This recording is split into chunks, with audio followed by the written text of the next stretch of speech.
Nous allons parler des pharmaciens ce matin. Béatrice Clairaz, bonjour. Béatrice Bonjour. Clairaz, merci d'être là. Nous allons parler des pharmaciens parce qu'une étude sort, publiée, et une étude que nous sommes les premiers à rendre publique d'ailleurs.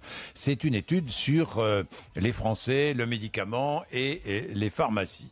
Que dit cette étude? Elle dit que les Français souhaitent évidemment que les médicaments, enfin je dis évidemment, c'est ce que dit l'enquête, hein, que les médicaments soient vendus à l'unité. Je crois que c'est plus de 80% des Français qui le souhaitent, mais 91% des pharmaciens disent non. Alors, Béatrice Clairaz, qu'est-ce que vous dites sur le sujet? Alors, en fait, sur le sujet, dans l'état actuel des choses, c'est-à-dire avec les moyens qu'on a aujourd'hui à l'officine, les conditionnements, ce ne sont pas les meilleures conditions pour développer à l'unité. C'est vrai. J'ai moi-même participé à l'expérimentation de la délivrance à l'unité des antibiotiques. Oui. Il y avait 90% de nos patients qui étaient ravis de cette expérimentation. Après, en termes de charge de travail et d'organisation au sein de l'officine, c'était du bricolage.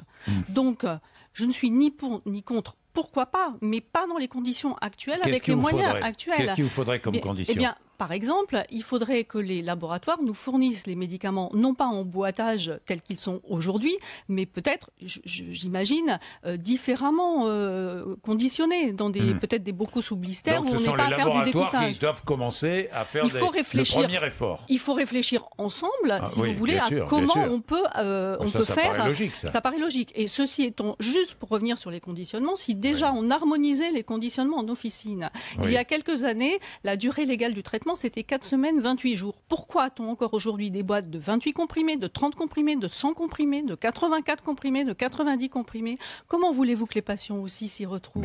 C'est compliqué tout ça. Donc il y a des choses effectivement à faire. Ce sont les laboratoires pharmaceutiques et revoir les protocoles aussi. Exactement. Et que les médecins, eux aussi, soient raisonnables dans les prescriptions.